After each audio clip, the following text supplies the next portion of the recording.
경찰의 신상 공개 결정에 따라 미성년자를 포함한 여성들의 불법 성착취물을 텔레그램 메신저에 제작 유포한 조주빈이 언론에 처음으로 얼굴을 드러냈습니다. 네, 범행 수법에 국민적인 공분이 커지고 있는 가운데 조주빈의 이중적인 모습도 충격을 주고 있습니다. 관련 내용 고현준 시사평론가와 짚어보겠습니다. 어서 오세요. 안녕하십니까? 어서 오십시오. 글쎄요, 코로나19 와중에 이런 소식들이 나와서 좀 안타깝다 이런 생각을 해봅니다. 오늘 오전에 8시쯤에 이제 조주빈이 검찰에 송치됐습니다. 그러면서 얼굴이 공개됐고 기자들의 질문에 답을 했습니다. 일부는 답을 하고 일부는 답을 하지 않았습니다. 일단 모습을 어떻게 보셨어요? 태도에 대해서. 일단은 뭐 여러모로 인상적인 부분들이 있었어요. 그러니까 목 보호대를 하고 있는 모습, 그러게요. 그리고 머리에 이제 반창고를 붙이고 있는 모습 등이 이제 외모에서 보여주는 어떤 인상적인 모습이었고 그 외에 유명인들 이름을 얘기하면서 뭐 피해자에게 사과한다라는 얘기를 했는데 직접적인 피해자들에게 사과하는 모습은 찾을 수가 없었거든요. 그리고 뭐 악마가 되는 자신을 막아줘서 고맙다라는 취지의 말을 했는데 이 부분에서 좀 중요하게 볼 필요가 있을 것 같습니다. 악마라는 표현을 쓰면서 자신을 좀 타자화했어요. 그리고 그러니까 멈춰줘서 고맙다라는 건 굉장히 수동적인 어떤 표현을 한 거잖아요. 그러니까 이 부분을 보면 스스로의 잘못이나 스스로의 죄, 그러니까 본인이 그런 악질적인 범죄를 저질렀다라는 부분을 나의 의지가 아닌 뭐 악마라든지 아니면 뭐 멈추어줬다는 건 누군가가 자기도 어쩔 수 없이 달려나갔다라는 얘기처럼 들려지기 때문에 이런 부분들에 대한 죄의식이나 이런 부분을 좀 찾아보기 힘들었던 것 같고요. 그 이후에 이제 기자분들이 계속해서 질문을 했잖아요. 혐의에 대해서 물어보죠. 함에 있어서도 뭐 피해자들에게 할 말 없느냐, 왜 이런 일을 저질렀느냐 등등에 대해서는 묵묵부답으로 일관을 했는데 어찌됐건 뭔가 준비된 듯한 말을 한 것으로 보이고 그곳에서도 자신의 어떤 모습을 숨기려는 좀 치밀함이 보였던 것이 아닌가 이렇게 볼 수가 있을 것 같습니다. 준비된 듯 했고 그리고 자신을 타자화시켰다라는 수동적 자세를 보였다라는 말은 결국에는 사과는 했습니다만 여기에서의 진정성이 부족했다. 뭐 이렇게 보신다는 건가요? 그러니까 어찌됐건 지금까지 이 조주빈이 보여줬던 그 여러 뭐 기존에 이제 대학 다닐 때 학보사에 기사를 썼던 문제, 칼럼을 썼던 내용들을 보면 자신이 드러나 있는 공간에서 조주빈이라는 이름이 드러나 있는 공간에서의 모습과 우리가 지금 뭐 이 텔레그램 N번방 사건 얘기하면서 박사라는 닉네임을 얘기하는데 그 박사로 활동했을 때의 모습이 굉장히 다른 이중적인 모습을 보여줍니다. 그러니까 이번에는 자신의 이름과 얼굴이 공개된 상태에서 처음으로 대중에게 얘기하는 거예요. 여기서 자신을 빼는 겁니다. 빼고 이제 마치 자기는 어쩔 수 없이 이런 일을 저지른 것처럼 이 포장을 함으로써 피해자들에 대한 사과에 대한 진정성은 찾아보기 힘들지 않았을까 저는 그렇게 생각합니다. 저것도 가면일 것 같아요. 잠깐 뭐 행적 이중적인 모습 잠깐 언급을 하셨는데 조주빈은 어떤 사람이었나요? 지금 일단, 뭐 여러 가지 주변에 있는 지인들도 이걸 뭐 여러 형식으로 좀 공개를 해주고 있더라고요. 그렇죠. 일단은 두 가지 모습이 있었다라고 볼 수 있을 것 같아요. 그러니까 앞서 많은 언론에서 보도가 됐습니다만 이 사람이 그 학보사의 어떤 편집국장을 지냈다. 그리고 대학 다닐 때 성적도 상위권이었다. 그리고 이 장애인시설 등에 가서 봉사활동을 했다. 이런 모습일 때는 자신이 조주빈으로 살았던 모습이에요. 그러니까 자신의 이름과 얼굴이 공개된 어떤 환경 속에서 자신의 모습을 보여줄 때는 굉장히 이상적인 모습을 만들어가기 위해서 노력했던 것으로 보입니다. 다만 그 모습이 아닌 이 범죄 행동을 할 때의 이 박사라는 닉네임을 쓸 때의 조주빈의 모습은 완전히 다른 모습이고요. 실제로 이 조주빈의 이 텔레그램 N번방 사건을 취재했던 뭐 프로그램 PD라든지 기자분들하고 이제 채팅 같은 걸 했던 그 내용들이 있더라고요. 이곳에서는 자신의 나이도 속였었고 자신의 어떤 뭐 보여줄 수 있는 모습들을 다 감춰왔던 모습이에요. 그리고 이 피해자들에게 했던 행동들이나 언사들을 보면 굉장히 이중적인 어떤 모습을 지니고 있다. 그 안에서 범죄를 저질렀을 때 분명 그 자신이 저지른 범죄잖아요. 그럼에도 불구하고 계속해서 그걸 회피해 나가려고 하는 모습을 오늘 아침 이 송치되는 장면에서도 보여준 게 아닌가 평가해 볼 수 있을 것 같습니다. 멈출 수 없던 악마의 삶이라고 조 씨 스스로가 말을 했던 것처럼 범죄 행각이 굉장히 치밀했고 그리고 끔찍했던 것들이 많았습니다.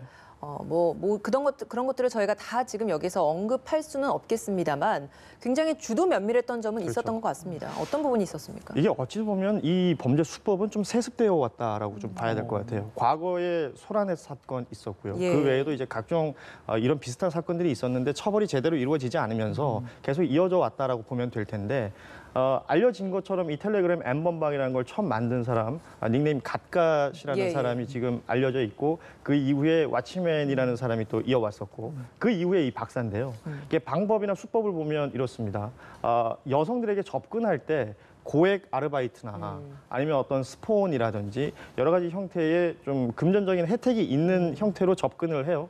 그러면서 그들의 신상 정보를 확보합니다. 뭐 이름이라든지 주소라든지 이런 것들을 확보하고 그리고 좀 공개가 되면 수치스러울 수 있는 사진 등을 확보하는 거죠. 예. 이제 그러고 나서 그것으로 협박을 하는 건데요. 아. 이 협박을 당했던 여성들은 이른바 그 사회적 낙인이 찍히는 부분들에 대한 두려움, 이 공포 같은 것들 때문에 이들의 어떤 범죄에 응하게 되고 또 피해자가 될 수밖에 없는 상황들로 연출되어 갔던 것이거든요.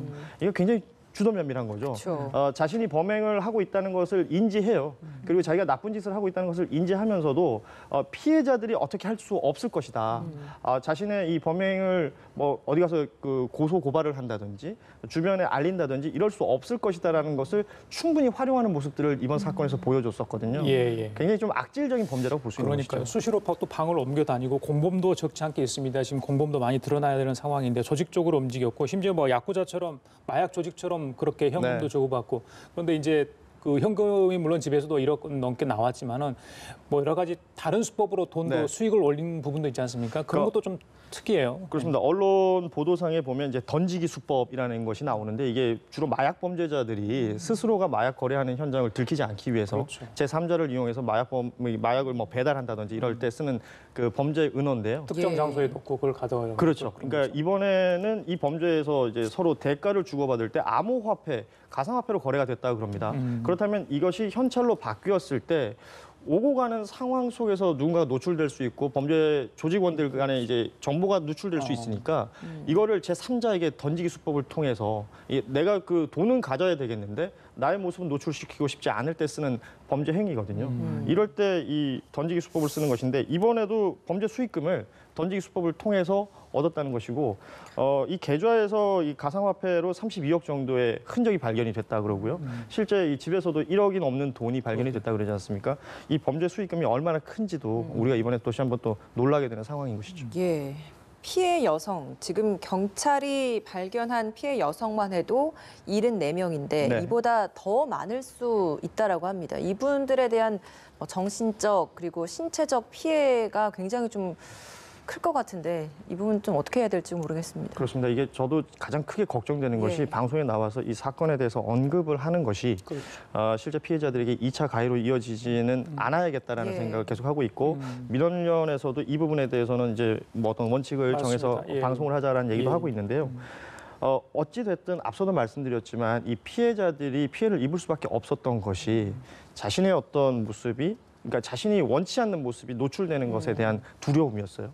그리고 그 공포였단 말이죠. 이런 사회적 낙인 찍기는 우리 사회가 가지고 있는 일종의 병폐 중에 하나였을 수 있습니다. 그렇기 때문에 이 피해자들이 지금 이미 알려진 피해자들이 70명이 넘는 상태고 그중에 16명은 미성년자로 알려져 있습니다. 그리고 알려지지 않은 또 피해자들이 있을 수 있는 것이거든요. 이 부분들에 대한 배려 있는 어떤 앞으로의 수사라든지 절차가 필요할 것으로 보여요. 그렇지 않으면 앞서 이 범행을 저지른 사람들에 대한 처벌이 적었고 부족했기 때문에 이 피해자들이 오히려 숨어들고 두려움에 떨고 공포에 떨었던 상황들이 쭉 연출되었던 걸 우리가 알고 있거든요. 이 부분은 이제는 바꿔나가야 될 것으로 보입니다. 예. 정말 얼마나 은밀하게 운영을 했는지 모르겠습니다만 왜 이제야 적발이 됐는지 그 부분이 너무 아쉽습니다. 청와대 쪽에 많은 국민들이 그렇죠. 의견 개진을 했기 때문에 이런 것도 다시 나오지 않았나 싶고요. 얼굴 공개도 마찬가지고요. 뒤늦게 경찰청장이 사건 수사에 대해서 적극적으로 임하겠다 이야기를 했습니다. 디지털 성범죄 특별수사본부 등을 설치하겠다고 했는데 글쎄요, 좀 만시지탄 느낌도 드는데 지금 수사가 일단 나오는 거 정확해야 되겠고요. 그렇죠. 또 관련 혐의 의혹들 다 밝혀내야 될 건데 어떻게 보십니까? 항상 뭐 일이 벌어지고 나면 조치를 취한다라고 얘기를 하고 있는데요.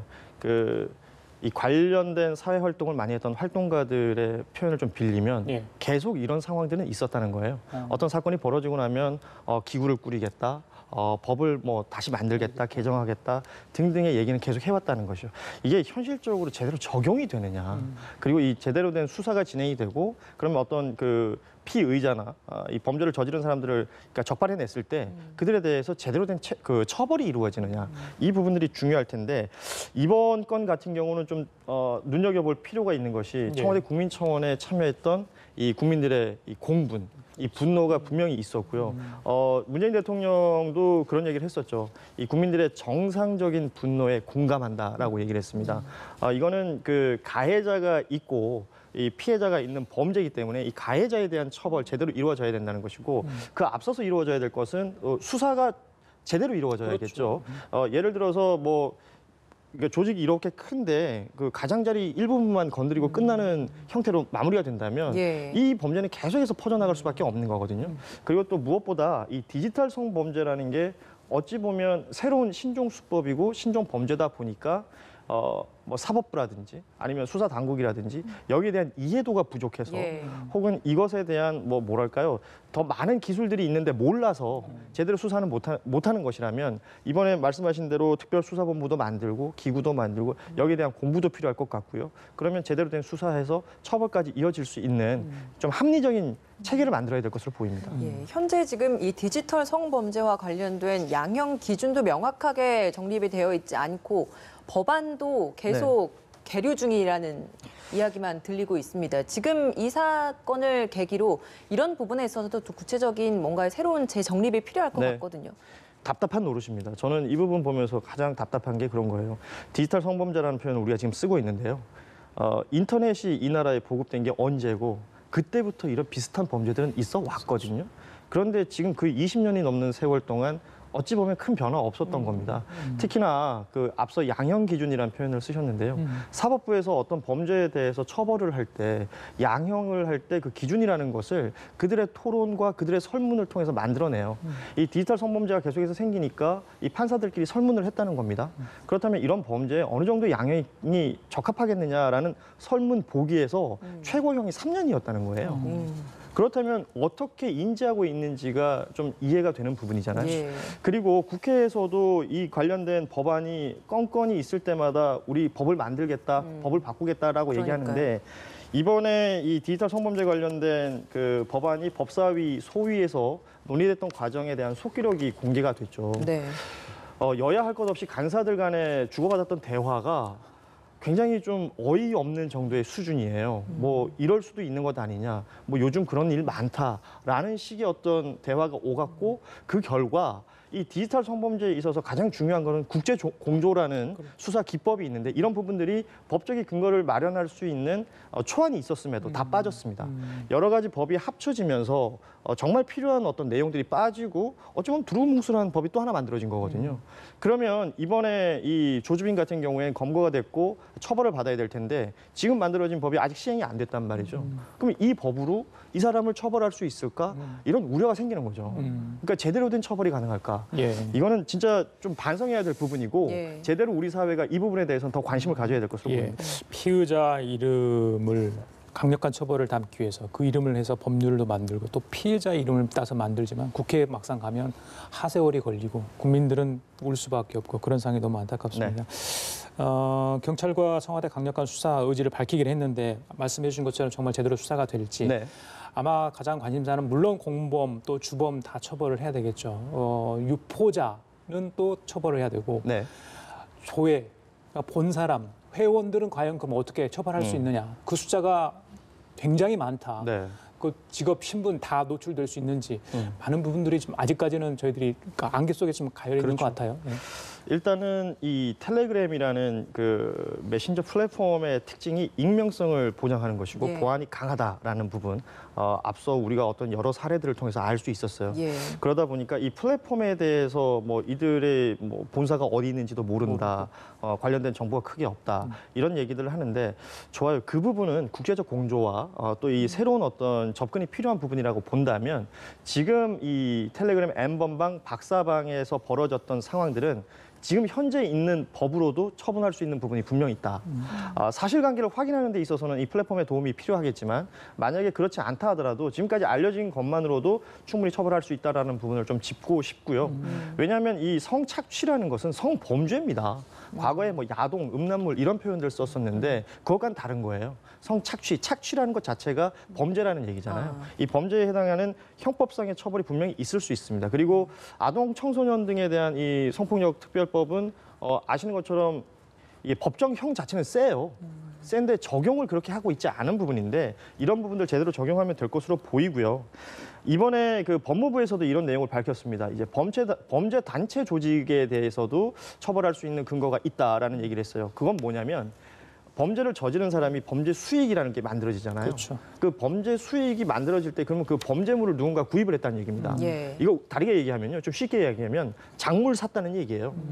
그렇다면 앞서 말씀하신 이 N번방에 들어가서 이 영상을 보고자 했던 사람들. 처음에 가입을 했으니까 가입자이겠죠. 예. 그리고 이제 구입을 했으니까 구입자겠죠. 그리고 다운로드를 받았으니까 소지자가 됩니다. 그리고 만약에 이걸 누군가에게 다시 줬다면 유포자가 되는 유포자죠. 거죠. 범죄자가 될 수 있다는 겁니다. 이 부분에 있어서 뭐 경찰청장도 그랬었고요. 대통령도 그랬었고 가해자와 이 그 함께 이 영상을 만들었던 제작자들 그 외에 이 영상을 보고 유포했던 모든 사람들에 대한 처벌해야 된다라는 이 사회적 공감대가 형성이 됐으니까 이 부분에 대해서는 사법 당국도 분명 알고 있으리라고 생각합니다. 그 이용했던 사람들이 지금 26만 명 가량이나 네. 된다라는 거 아닙니까? 그러니까 여기에 대해서 전수조사가 과연 현실적으로 가능할 것인가 이 부분도 의문이에요. 그렇죠. 이게 26만이라는 숫자가 과연 뭐 정말 26만인지 아니면 뭐 중복되는 뭐 메시지나 중복되는 그 계정 등이 있어서 실질적인 숫자는 얼마가 될지 모르겠습니다만 이들이 이 범행에 가담했던 형태를 보면 처음에 맛보기라는 영상을 통해서 접근을 하게 되고 그래서 내가 유료 회원이 되고자 하면 돈을 보낸단 말이죠. 예. 이 가상화폐를 보낼 때 이 박사라는 조주빈이 어떻게 했었냐면 이 가상화폐를 주고받는 거래에 있어서 본인이 손해보지 않기 위해서 이 보내는 사람들의 명단을 그 개인정보를 받았다는 거예요. 뭐 신분증이라든지 이런 걸 받았다는 것이기 때문에 수사 당국에서도 이 명단을 확보하고 있다라는 얘기들도 들려오거든요. 그렇다면 분명히 그 기록이 남아 있을 테고 여기에 어떤 개인정보나 신상이 분명 일정 부분은 있을 거라고 봅니다. 추적이 가능할 것이고요. 예. 이 추적을 통해서 이들의 범죄 행위, 그러니까 본인들이 했던 행위가 본인들은 어떤 오락이고 즐거움이었을지 모르겠으나 분명 범죄 행위라는 부분에 대해서는 반드시 짚고 넘어가야 된다. 그렇다면 이게 범죄 행위고 범죄 단체의 일원이 되는 거기 때문에 처벌도 반드시 필요한 것이겠죠. 근데 이런 방에서 이제 텔레그램을 통해서 접속을 하고 거기에서 이제 이런 것들이 공유가 됐잖아요. 그렇죠. 그래서 거기에서 일정 부분 이런 경찰의 법망을 피해가기 위해서 일정 부분에 또 지침이라고 해야 될까요? 이런 것들을 또 뿌려줬다고 하더라고요. 전화번호를 본인의 전화기로 하면 안 되고 그렇죠. 대포폰을 사용하도록 하고 뭐 이런 식으로 피해 나갈 수 있는 구멍들을 많이 만들어 놨던데 그럼 그런 것들을 또 다 역으로 또 우리가 잘 막아 나가면서 추적을 해 나가야 되지 않겠습니까? 그렇습니다. 이게 디지털 사회에서 가장 그 디지털 사회의 중요한 그 뭐랄까요? 일종의 성질 이런 게 이제 익명성일 거란 말이죠. 그 익명성 뒤에 숨어서 이런 범죄 행위들이 벌어졌을 때 그것에 대한 추적 방법은 최근 사이버 수사대나 이런 곳에서 많이 만들어 가고 있습니다. 그런데 이런 범죄 사건이 있음에도 불구하고 그 익명성이라는 그 장점이 만약 이번에 부각이 되어 버린다면 이건 앞으로 이런 일 못 막아요. 그렇기 때문에 여기에 대한 수사 역량을 강화하는 것도 분명히 필요할 것이라는 생각이 들고요. 앞서 말씀하신 것처럼 대포폰이라든지 자신을 숨기면서 할 수 있는 여러 가지 뭐 익명의 계정이라든지 이런 것들을 만들어내고 또 자기들끼리 그걸 교육을 했어요. 예. 뭐 알려주고 또 뭐 내가 필요한 정보가 있으면 물어보고 이런 것들이 있었는데 이런 것들 자체가 범죄에 가담하는 행위라는 것을 이번에 확실히 좀 인지시킬 필요가 있겠죠. 예. 예. 평론가님, 이 텔레그램 대화방의 어떤 그런 창구가 역할을 했는데 네. 이걸 원천적으로 차단할 방법은 정말 없는 겁니까? 그렇죠. 이게 인터넷이라는 이 환경 속에서 우리가 살면서 인터넷의 여러 장점들을 보고 있습니다. 그러니까. 항상 이런 비슷한 일이 있을 때 어떤 개인의 인터넷상에서의 자유로운 활동을 막는 부분, 통제하는 부분들과 그리고 또 뭐 표현의 자유라든지 이런 개인의 자유, 기본권과 이렇게 충돌하는 부분이 있잖아요. 있죠. 그런데 이 안에서 벌어지는 범죄 행위 자체는 충분히 따로 볼 수 있는 부분이라고 생각을 해요. 그러니까 인터넷 환경이 이러이러한 특징이 있는데 이 특징들을 다 막아버린다면 그 장점조차도 누릴 수 없는 것이 될 테니까 그 안에서 벌어졌던 범죄 행위에 집중하고 이 범죄 행위를 막는데 또 그 범죄 행위를 막는데 제일 중요한 것 중에 하나가 제대로 된 처벌이라는 지적을 좀 하고 싶네요. 그렇죠. 예. 세발을 맡겨주는 거 네. 필요하겠죠. 예, 민감윤 경찰청장이 디지털 성범죄 특별수사본부 만들면서 이 텔레그램 우리가 지금 이야기하고 있는 것처럼 해외에 서버를 두고 있기 때문에 추적 관찰이 굉장히 어려운 이런 네. 경우에도 국제 공조를 통해서 할 수 있도록 좀 하겠다라고 네. 했습니다. 이 자체도 사실 실제적으로 가능한 일인지 이것도 좀 궁금합니다. 뭐 물론 이제 기술적인 부분에 대해서 제가 정확하게 알지는 못합니다만, 그러니까 수사 기관들 간의 공조라는 건 굉장히 중요하죠. 정보의 공유라는 게 필요한 것이니까요. 그 아시는 것처럼 뭐 인터폴이라든지 미국 그 연방수사국 FBI라든지 뭐 또 영국의 그 수사국 이 등등과 이제 공조를 한다는 건 이것들이 범죄 행위라는 걸 인지하고 함께 수사하겠다는 것이고요. 여기에 민감현 총장이 얘기했던 것 중에 구글이라든지 페이스북 등의 글로벌 IT 기업과도 이제 공조를 하겠다, 공유를 하겠다라는 얘기를 했으니까 그 기술력이라는 것은 만들어 나가는 사람들이 알고 있는 부분들이 있을 테니까요. 예. 수사 과정에서 그런 것들이 도움이 될 수 있지 않을까 생각을 해봅니다. 예, 성착취 동영상물을 제작 유포한 그 혐의만으로도 충격적인데 조주빈 얘기가 나오니까 또 다른 범죄 행각들이 좀 속속 나오고 있는 네네. 것 같아요. 마약 검사를 일단요. 마약 검사를 의뢰했다. 마약 얘기가 나와서 아까 저희들이 초반에 뭐 네. 이중생활, 뭐 이중인격 같은 어떤 그런 부분들까지 같이 언급을 했기 때문에 혹시 이 부분과 무슨 다른 범죄와 관련이 있지 않나 싶은 생각도 그렇습니다. 들어요. 이게 텔레그램 N번방 사건을 박사가 운영했던 기간을 약 3년 정도로 보는데요. 이런 일들을 벌이기 전에 이 조주빈이 이 사기 사건에 몇 번 연루된 적이 있습니다. 그 사기 사건 중에 하나가 이 텔레그램 방을 통해서 마약과 총기류를 판매하겠다라는 그 얘기가 있었던 것이죠. 예, 이 부분은 경찰에서 미리 포착하고 있었던 부분이고 그렇기 때문에 이 조주빈에 대한 마약 검사를 실시했다라는 게 지금 언론을 통해서 알려지고 있는 겁니다. 그 투약 외에 여부보다는 일단 그 과정에서 사기가 그렇죠. 있는데 투약까지 갔는지를 확인하기 위한 그렇습니다. 거군요. 그러니까 유통 여부도 확인을 해야 될 테고 실제 뭐 투약 여부도 확인을 해야 될 테고 이런 부분들은 수사 과정이라고 볼 수 있을 것 같고요. 그리고 이제 또 언론을 통해서 알려진 게 예.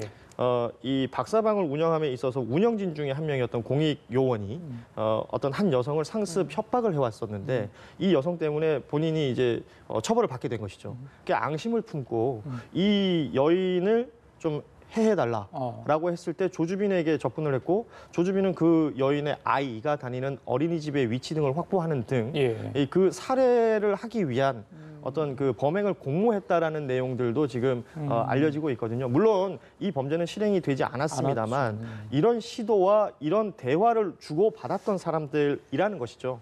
이거 좀 제대로 봐야 될 것으로 보입니다. 문제는 지금 이런 N번방, 수없이 많은 번호가 붙여지는 방들, 그리고 뭐 박사방도 또 다른 방 중에 하나였고요. 네. 뭐 다른 방들은 지금 이 시각에도 계속해서 생성되고 있다라는 점인 것 같습니다. 여기에 대한 관리도 필요할 것 같은데요. 그렇습니다. 앞서 말씀드렸지만 그 소라넷이라는 사이트에서부터 시작이 됐다고 볼 수 있고 그 외에도 뭐 일베라든지 여러 가지 비슷한 일들이 벌어져 왔고요. 이번에 이 조주빈이라는 사람에 대한 제대로 된 처벌이 없다면 또 이런 일이 벌어지지 말라는 법이 없어요. 예. 그게 이번에는 텔레그램이라는 플랫폼을 통해서 벌어지는 일이지만 또 다른 어떤 기술이 나와서 그곳에서 벌어질 수도 있는 것이고요. 그러다 보니 지금 이 시간에도 무언가 이런 비슷한 행동들을 하고 있는 사람들이 있지 않을까. 그리고 그 와중에 내가 잘못했던 부분을 좀 지워달라라고 얘기하고 있는 사람들도 굉장히 많은 곳에서 보이고 있단 말이죠. 그렇죠. 그렇다면 이걸 사전에 이렇게 걸러낼 수 있는 환경이 안 된다면 계속해서 모니터링하고 감시하는 과정은 있어야 된다는 예, 겁니다. 짧게 여쭤볼게요. 네. 시간이 많지 않은데 청소년들 중에서 회원이 있었다는 얘기도 들려요. 그렇습니다. 불법 동영상물은 얼마든지 접근이 가능하지 않습니까? 자, 여기에 보지 말아야 될 일단 되죠. 접근하지 않으려면 어떤 또 교육이 필요할 것 같아요. 그러니까 부모님들이 아이들이 인터넷을 혼자 하는 시간이 많습니다. 그러다 보니까 그곳에서 어떤 일이 벌어졌을 때 내가 잘못한 행동을 하면 부모님께 얘기를 안 하게 돼요. 그러니까 안 하게 됐을 때 그 책임을 혼자 질 수 있다고 생각하는데 그렇지 못할 가능성이 굉장히 높거든요. 이번 피해자분들도 그런 분들이 있었기 때문에 아이가 어떤 문제가 벌어졌을 때 부모님하고 얘기하고 그 부모님이 범죄행위라는 게 인지가 되면 경찰이라든지 이제 사정당국에 얘기를 해서 공론화 시켜나가고 이런 것들을 계속해서 없애나가는 과정들이 우리 모두의 노력으로 좀 필요할 것으로 보입니다. 예. 알겠습니다. 지금까지 고현준 시사평론가와 함께 얘기 나눠봤습니다. 오늘 말씀 잘 들었습니다. 고맙습니다. 감사합니다. 고맙습니다. 예.